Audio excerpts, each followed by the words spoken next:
In August of 1963, at 4 years old, Malvina, my sister, and I eagerly scanned our black and white RCA console TV, searching for my mother, Marie Rollins, while she was attending the historic March on Washington.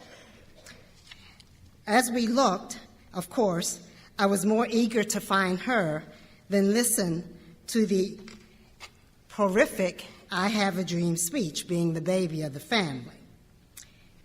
Throughout these years, there were images flashed across the television, on the radio, in the newspaper and magazines of Dr. King leading marches, arrests, dogs, bombed churches, deaths, wore the hoses, Confederate flags, KKK. And I constantly heard King's speeches grounded in believing and trusting in God. And of course, the quote that resounds over and over in my head, "I have a dream that my 4 children will live in a nation where they will not be judged by the color of their skin, but by the content of their character." Locally, there were sit-ins. We participated in the sit-in at Gorrick's and my mom's near arrest at the 2400 Donna. I helped my godmother, Eva Taliaferro, solicit for NAACP membership as a street captain. We helped Dr. W.L. Harris, my godfather, prepare his Hotel McGuire on Princess Anne Street to host NAACP strategic planning meetings and conferences. And of course, prior to the federally mandated integration, our early enrollment in Maury Elementary School to assist with the process. And then, at 9 years old, the constant images of the fight for civil rights through sacrifice, determination, perseverance, and commitment from all the adults I loved and admired. The king was assassinated. Images of sadness, riots, violence, the loss of hope, and our attendance to the Poor People's March, Resurrection City, one of Dr. King's desired movements to focus on the economic injustices in America. But even at the age of 9, I could tell things were not the same. Healing took place, and I would proclaim that King's legacy launched the Black Pride Power movement, and I was certainly ready for action.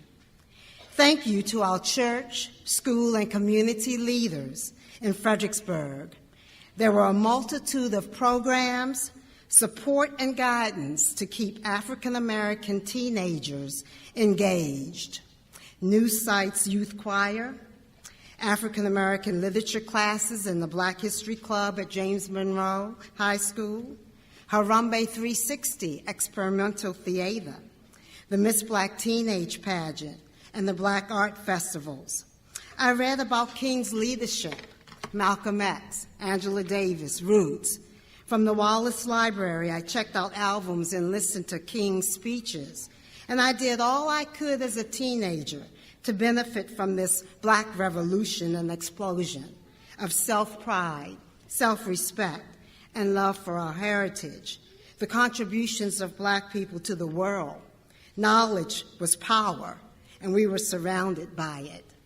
It only continued into my years of matriculating at Virginia State University, where I was exposed to a historically Black college. I did not know the influence that would have on my confidence as an educator. More action, pride, experience, knowledge, pledging my sorority, Delta Sigma Theta, where I learned more about service and leadership. I rode the bus to Atlanta and participated in the Save the Children March. And back home during spring break, I participated in housing discrimination studies on Calvin Boulevard. Action, action, action, primarily based on King's efforts. And now as an adult, what will my personal impact be? Thank you so much for assisting me in making history as the first African American superintendent of Fredericksburg City Public Schools. Thank you. Thank you. But what will it matter if I do not improve the quality of life for all of the children I lead and serve? Dr. King said, "The function of education is to teach one to think intensively and to think critically. Intelligence plus character, that is the goal of true education." King obviously valued character, trustworthiness, respect, responsibility, fairness, caring, citizenship, and civility, and I do too. As an educator and concerned with my personal impact on this world, I want you to know that there's a reading crisis in America and Virginia. In our state, the students' reading scores have decreased by 1% every year over the last 5 years. Join me in committing to make sure that all students are reading on and above grade level and acquire a love of lifelong learning and reading. Encourage students to read, read, read.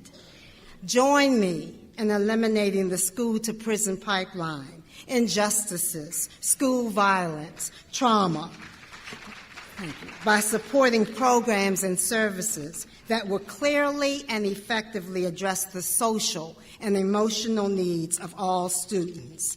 And join me in forming the most successful partnership for all students, the school, student benefiting from family and community engagement, and the support of high-quality teaching and learning. Dr. King, thank you for leading the civil rights movement. Because of your efforts, I have made history here at home.